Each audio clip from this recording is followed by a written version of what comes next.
Kullu and ministers, Mr. Raghuveer Singh Bali, tourism ministers, Mr. Satpal Rai Jadha, ex-MLA, Mr. Puneet Verma, हमारे tie leadership conclave के और tie के presidents, सभी distinguished guest, साथियों,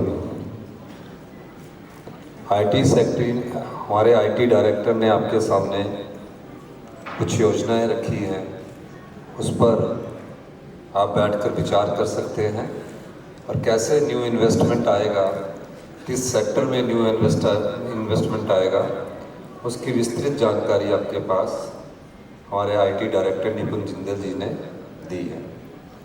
मैं कुछ बातें आपसे कहना चाहता हूँ। व्हाट हिमाचल, वेयर हिमाचल, इसको समझना बहुत ज़रूरी है। हिमाचल क्या है, कहाँ है हिमाचल, इसलिए मैं इस संदर्भ में आपसे हिमाचल के बारे में बताना चाहता हूँ। सबसे पहले तो मैं आपको ये बताना चाहता हूँ कि जो हिमाचल की भौगोलिक स्थिति है वो क्या है। हमारे पास 68% फॉरेस्ट लैंड है, 30% मॉडरेस्ट और घने जंगल हैं। हमारे पास 5 नदियां हैं। We are the water wall of the northern India.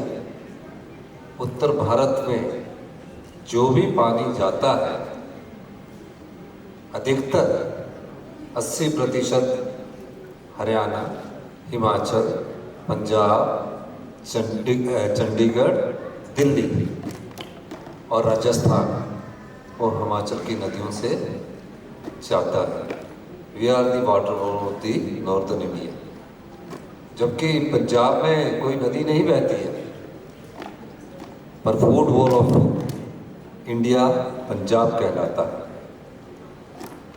We are the lungs of northern India, यानी कि स्वच्छ हवा जो है वो हिमाचल से सब जगह जाती है।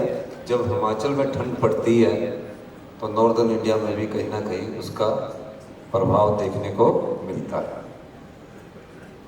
फिर हमारी सरकार आई, हमने अपने भौगोलिक स्थिति को आकलन किया और कहा कि हमें किस दिशा में जाना है। एशिया की 35% फार्मास्यूटिकल हब हिमाचल प्रदेश में है। जीएसटी लगने के बाद हिमाचल को बहुत बड़ा नुकसान है, क्योंकि जीएसटी जो है वो प्रोडक्शन ड्रिवन नहीं है, वो कंज्यूमर ड्रिवन है। जहाँ कंज्यूमर खरीदेगा वहाँ उसका जीएसटी पे करना पड़ेगा। जीएसटी से पहले हमें बद्दी, कालाम और उन्ना के हमारा जो हरोली वाला एरिया, उससे टालीवाल वाले एरिया से और इंदौरा से 4000 करोड़ के करीब वैट और एक्साइज मिलता था। जीएसटी लगने के बाद तकरीबन 150 से 200 करोड़ रुपया रह गया।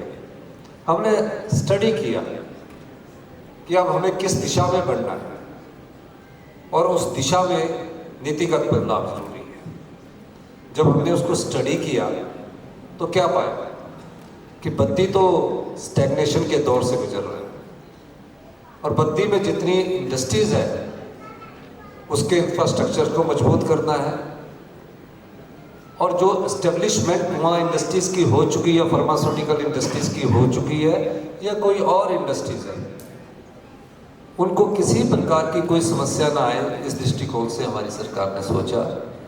इंफ्रास्ट्रक्चर में आज जो चंडीगढ़ से बद्दी रेलवे लाइन बन रही है, 50% लैंड की कॉस्ट हिमाचल प्रदेश बियर कर रहा है, कंस्ट्रक्शन की कॉस्ट भी हिमाचल प्रदेश बियर कर रहा है, ताकि इंडस्ट्रीज को कोई भविष्य में प्रॉब्लम ना आए। बार बार मेरी उनसे मीटिंग होती है और आने वाले समय में ये 3 साल के भीतर बद्दी जो रेलवे लाइन है वो बनकर तैयार हो जाएगी। ये तो एग्जिस्टिंग इंडस्ट्री की बात आई। अब हिमाचल का जो भौगोलिक एरिया है, उत्तराखंड का अगर आकलन कर लीजिए जम्मू कश्मीर का आकलन कर लीजिए, नॉर्थ ईस्टर्न स्टेट के साथ आकलन ना करते हुए हमें ये देखना है कि उत्तराखंड में तो 50% जो है उत्तराई वाला क्षेत्र है, 50% पहाड़ी क्षेत्र है। वैसे ही जम्मू कश्मीर में, हिमाचल प्रदेश पूरे उत्तर भारत का एक ऐसा राज्य है जहां 10% भूमि तराई वाली भूमि कहलाती है, मैदानी इलाकों वाली भूमि कहलाती है। 90% हमारे पास पहाड़, हमारे पास शिवालिक हिल्स है, हमारे पास मिड हिमालय है, हमारे पास बिग हिमालय है, हमारे पास स्नोबोर्न एरिया मोर देन स्विट्जरलैंड है। हिमाचल एक ऐसा राज्य है जहाँ 12 महीने आपको बर्फ देखने को मिल सकती है। अभी जून के महीने में आप सरसों में गए थे, 8-8 फुट बर्फ पड़ी हुई थी। तो आगे की नीतिगत और नीति क्या हो, इस दृष्टिकोण से हमने सोचना शुरू किया।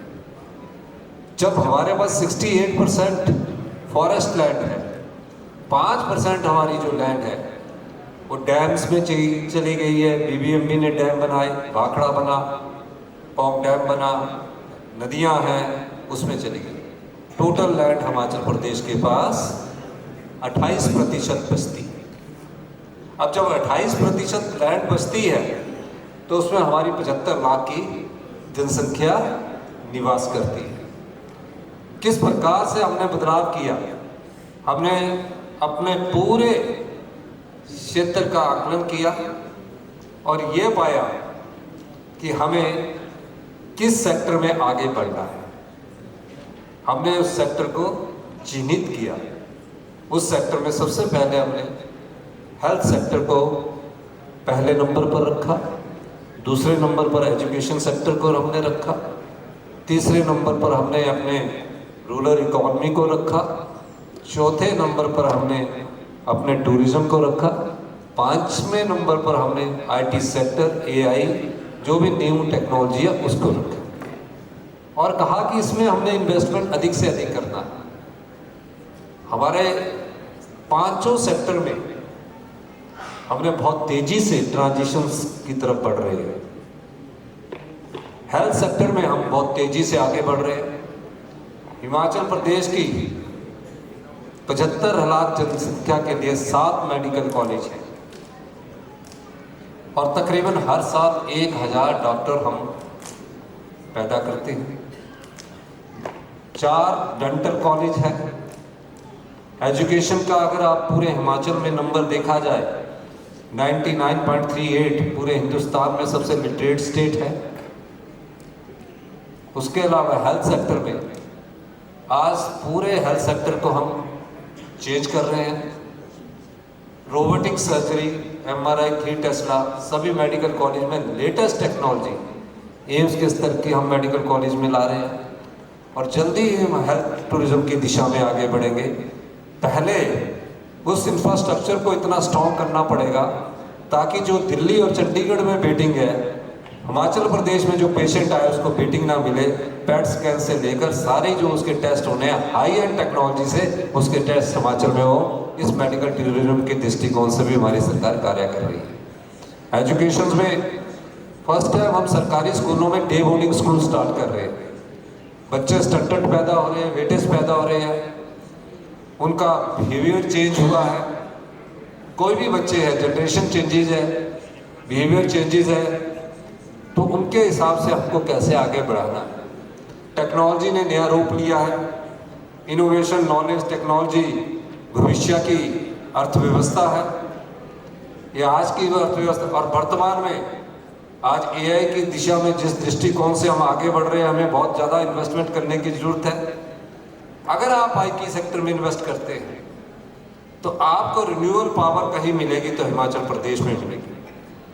ग्रीन हाइड्रोजन में अगर कोई आने वाले समय में पायनियर स्टेट बनेगा, जितना मर्जी इन्वेस्टमेंट कर लीजिए, Himachal Pradesh will be the first state in India जहां हिमाचल ग्रीन एनर्जी में आगे बढ़ेगा। हमने उसके लिए रिसर्च काम किया, अभी हम प्रोजेक्ट लगा रहे हैं।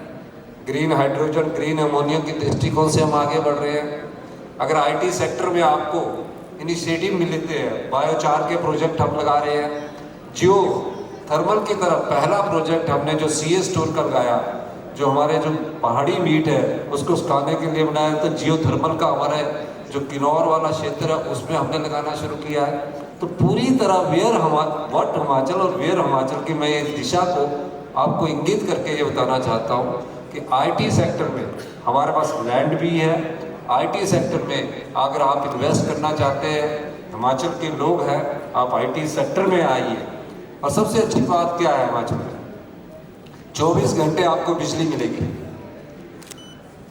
और 24 घंटे में हम आईटी सेक्टर में हमारी न्यू इंडस्ट्रियल पॉलिसी आ रही है, हम बिजली का रेट कम करते जा रहे हैं ताकि आप लोगों को फायदा हो।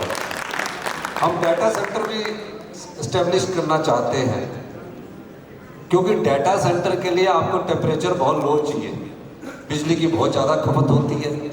अगर तेलंगाना के आंध्र प्रदेश में हैदराबाद में डाटा सेंटर लगेगा तो वहाँ पहले ही टेम्परेचर 48 डिग्री है, उसको लाने के लिए, नीचे लाने के लिए आपको कितना बिजली के यूनिट खर्च करने पड़ेंगे वो अलग बात है। हमारे पास टेम्परेचर ही 28 डिग्री है, उसको अगर माइनस में भी लाना है तो हमारे पास कई ऐसे क्षेत्र है जहाँ माइनस टेम्परेचर रहता है, स्पीति वैली हमारे पास ऐसा है, तो आप उसकी डाटा स्टोरेज पर भी आप काम कर सकते हैं। ये मैं आपको कहना चाहता हूँ। हमारे 100 करोड़ की बिल्डिंग अभी वाकना घाट में बन रही है, कंप्लीशंस पर है। हम तो पूरी बिल्डिंग ही देना चाहते हैं, आप हमारे को बिल्डिंग की कॉस्ट दे दीजिए, किराया दे दीजिए, बिजली का रेट हम कर देंगे, आप आके ले लीजिए। वो पूरा हमने आईटी सेक्टर बनाया है, आईटी मिनिस्टर को बोलेंगे, डायरेक्टर यहाँ बैठे हैं, आप इन्वेस्ट करिए हिमाचल में। और जो इन्वायरमेंटल आपको जो इन्वायरमेंट वहाँ मिलेगा, जो कंटेंटमेंट हिमाचल के लोगों में मिलेगी वो पूरे देश में और कहीं देखने को आपको नहीं मिलेगी। आज हमारे पास डॉक्टर्स हैं, अनएम्प्लॉयड है लेकिन कंटेंटेड है, संतुष्ट है। तो इस सब चीज़ों से आईटी सेक्टर को हम प्रायोरिटी सेक्टर मानकर आगे बढ़ा रहे हैं। फार्मास्यूटिकल को हम प्रोटेक्शन देना चाहते हैं कि जो है उतना रहे। इसके अलावा डिजास्टर की बात चल रही थी, डिजास्टर कोई हिमाचल की समस्या नहीं है क्योंकि हमने बहुत नज़दीकी से देखा क्लाउड बस्टिंग हो रही है।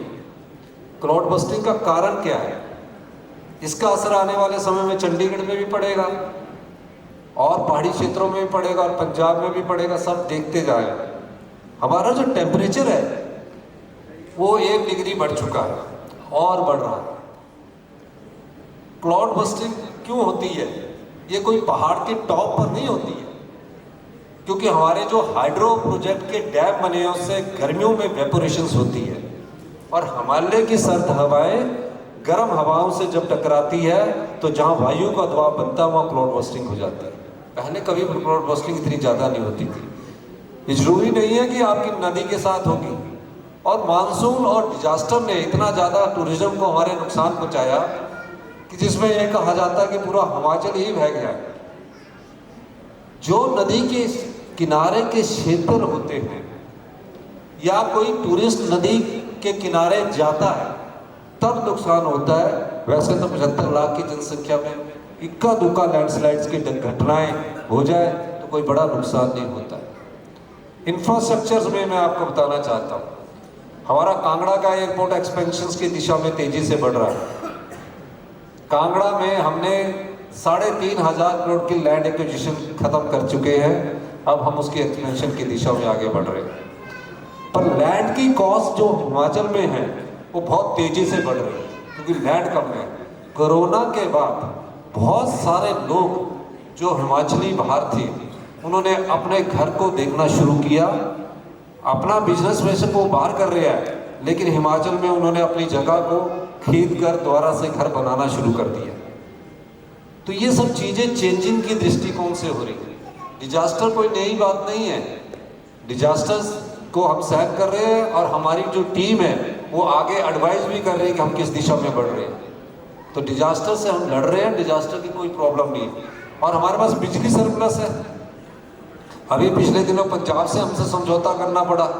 पंजाब हमारे से 3 साल के लिए बिजली के लिए पीपीए कर रहा है, तो हमने कहा हम पंजाब को बिजली देंगे, पंजाब हमारा बड़ा भाई।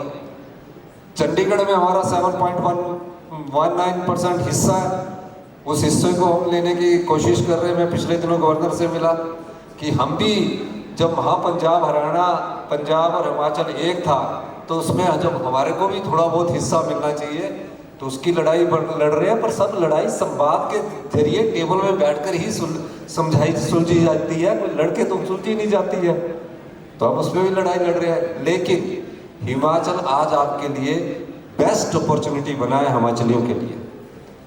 लैंड कहाँ है? लैंड हमारे पास बहुत कम है। अब जब हम इन्वेस्टमेंट करना चाहते हैं तो एआई में इन्वेस्टमेंट करना चाहते हैं, एजुकेशन सेक्टर में इन्वेस्टमेंट करना चाहते हैं, हेल्थ सेक्टर में इन्वेस्टमेंट करना चाहते हैं, आईटी इंडस्ट्रीज़ में इन्वेस्टमेंट करना चाहते हैं, क्योंकि आईटी इंडस्ट्रीज़ का भविष्य भी धीरे धीरे कम होता जा रहा है, क्योंकि आईटी की जगह जो नई टेक्नोलॉजी आ रही है वो एआई की आ रही है, और जब एआई की टेक्नोलॉजी उसका पार्ट बनती जाएगी तो आईटी और सॉफ्टवेयर इंडस्ट्रीज का जो हिस्सा है थोड़ा कम होता जाएगा। इसलिए एआई के संदर्भ में मैं कहना चाहता हूँ, हमारे पास अभी तो कंस्ट्रक्टेड बिल्डिंगें बनी हैं, उसमें आप इन्वेस्टमेंट कर सकते हैं। जगह की हमारे पास कोई कमी नहीं है, आप आइए।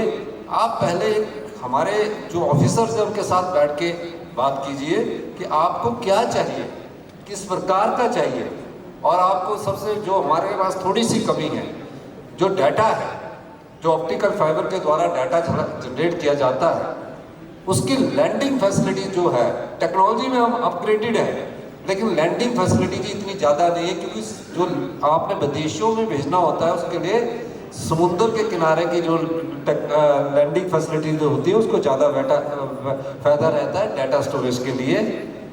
इसलिए हम थोड़ा सा इस सेक्टर में हमारी जो डाटा सेंटर्स और डाटा स्टोरेज की बात है वो थोड़ी सी अभी कमी आ रही है। लेकिन जैसे ही ये स्टार एक्स वन वेब और स्टार एक्स LNMS के जो टेक्नोलॉजी, स्पेस की जब टेक्नोलॉजी आ जाएगी तो ये सब चीज़ें दूर हो जाएगी। आप अभी इन्वेस्टमेंट कीजिए, ये अपॉर्चुनिटी है। इंफ्रास्ट्रक्चर में हम सारे ही डिस्ट्रिक्ट अपने हेलीपोर्ट से जोड़ने जा रहे हैं। 5 डिस्ट्रिक्ट हमारे हेलीपोर्ट से अगले 4 महीने में जुड़ जाएंगे, यानी कि चंडीगढ़ से शिमला आप हेलीकॉप्टर के माध्यम से 20 मिनट में पहुंच जाओगे। चंडीगढ़ से पालमपुर आप 50 मिनट में चंडीगढ़ से पालमपुर पहुंच जाएंगे। उसमें हम BGF दे रहे हैं, तो सारे डिस्ट्रिक्ट हेडक्वार्टर कुछ 2-3 सालों में आप पूरे हिमाचल प्रदेश में हेलीकॉप्टर उड़ते हुए देखेंगे। हिमाचली जो भी जाएगा चंडीगढ़ से फ्लाइट पकड़ेगा, आधे घंटे में अपने घर पहुंच जाएगा, 45 मिनट में घर पहुंच जाएगा, शाम को वापस आ सकता है। तो ये सब चीज़ें चेंजिंग की दृष्टिकोण से हो रही है। हमारा एक गोल है, हमने हमेशा कहा है कि हम सेल्फ रिलायंट स्टेट बनना चाहते हैं और बन जाएंगे, इसमें कोई दो राय नहीं। और 2032 में जो हिमाचली यहाँ हैं, इस मंच के माध्यम से मैं कहना चाहता हूँ, क्योंकि डाइस सिटी लीडरशिप कॉन्क्लेव में कि 2032 में हिमाचल प्रदेश हिंदुस्तान का सबसे समृद्धशाली और अमीर राज्य बनेगा, इस दृष्टिकोण से, क्योंकि हमने बहुत नीतिगत बदलाव लाया है। आज नेचुरल फार्मिंग में कोई स्टेट सबसे ज़्यादा आगे है तो हिमाचल प्रदेश है। उसकी प्रशंसा देश के प्रधानमंत्री जी भी करते हैं, सब लोग करते हैं। क्यों है नेचुरल फार्मिंग? हम उनको मिनिमम सपोर्ट प्राइस दे रहे हैं। आज सरकार जो नेचुरल, ऑर्गेनिक नहीं कह रहा मैं, नेचुरल फार्मिंग कह रहा हूँ, जो वीट आज नेचुरल फार्मिंग से पैदा हो रहा है, हिमाचल प्रदेश की सरकार 80 रुपीज़ kg उसको खरीद रही है। मेज को 50 रुपये kg खरीद रही है। हल्दी को, टर्मरिक को हम 150 रुपये किलो खरीद रहे हैं। हिमाचल पहली स्टेट है हिंदुस्तान की जिसने दूध पर सपोर्ट प्राइस दिया है, और उस दूध के सपोर्ट प्राइस के कारण इकॉनमी, हमारी जो रूरल इकॉनमी है बहुत ज़्यादा डेवलप हो रही है। हम एक परिवार के पास सीधा 25,000 रुपया दे रहे हैं। दूध हम 61 रुपये किलो गाय का दूध खरीद रहे हैं, 71 रुपये किलो हम भैंस का दूध खरीद रहे हैं। हम अपनी जेब से हर साल 300 करोड़ रुपया रूरल इकॉनमी में डाल रहे हैं। हम दूध जो हम 61 रुपये और 71 रुपये किलो खरीद रहे हैं, उसको हम 20 रुपये और महंगा और सस्ता BGF देकर पंजाब में भेज रहे हैं। ट्रांसपोर्टेशन भी हम दे रहे हैं। अमूल वाले हमसे लेकर जा रहे हैं, वो कहते हैं हमको दिल्ली छोड़कर दीजिए। ये सब चीज़ें ट्रांजिशंस की तरफ है, ताकि हिमाचली अपने घर में बसे। इस दृष्टिकोण से भी हमारी सरकार कार्य कर रही है। हिमाचल में आज जिस भी परिवार की 12 लाख रुपया इनकम है, अगर उसका बच्चा डॉक्टर बनता है, इंजीनियर बनता है, उसको हम 1% ब्याज पर 20 लाख रुपए का लोन बाहर भी पढ़ने को दे रहे हैं, प्रदेश के अंदर भी पढ़ने को दे रहे हैं। हिमाचल प्रदेश में 6000 बच्चे अनाथ हैं जो अपनी माँ को खो चुके हैं, अपने पिता को खो चुके हैं। हमारी सरकार उनको पहला कानून देश का ऐसा बनाया जिसमें उनको चिल्ड्रन ऑफ द स्टेट का दर्जा दिया, यानी सरकार ही माता है, सरकार ही पिता है। 27 साल तक की उम्र में उस बच्चे का ख्याल रखेंगे, हर महीने 4000 की पॉकेट मनी देते हैं, पढ़ाई करने का खर्चा देते हैं। तो समर्थ हिमाचल कैसे है? हम अपने जो वेल्थ है वो अपने 75 लाख जनता को हम दे रहे हैं। सरकारी कर्मचारियों को, अभी पंजाब के कई लोग बैठे होंगे, उनको ओपीएस नहीं मिलता। हिमाचल प्रदेश में सरकारी कर्मचारियों को ओपीएस देने वाला भी हिंदुस्तान का पहला स्टेट हिमाचल प्रदेश है। हमने ओपीएस दिया जिसको 3000 रुपया पेंशन मिलती थी, ओपीएस देने के बाद उसकी 30,000 रुपया पेंशन होगी। तो कई प्रकार से हम अपनी वेल्थ का सदुपयोग कर रहे हैं। इंडस्ट्रीज में, हमारी टेक्नोलॉजी इंडस्ट्रीज में जाने की दिशा में बहुत तेज़ी से हम आगे बढ़ रहे हैं। और हमारे पास IIM है, NIT है, NIIT है, IIT है, हमारे पास मेडिकल कॉलेज है, सब प्रकार से हमारे पास शिक्षा संस्थान है। हर एक क्षेत्र में हमारे पास अच्छे हॉस्पिटल्स हैं। धीरे धीरे ट्रांजिशन की फॉर्म से जाकर AI के दृष्टिकोण से हम आगे बढ़ेंगे।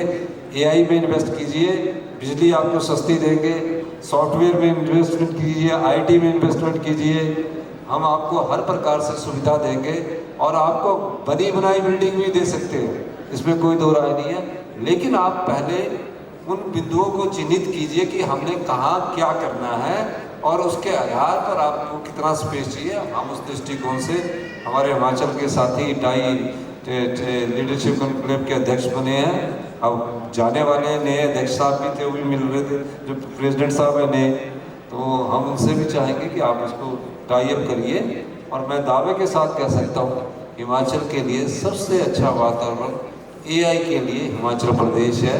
आप आइए, आप उसका लाभ उठाइए। आपने हमारी बात सुनी, आपका बहुत बहुत धन्यवाद। जय हिंद, जय भारत।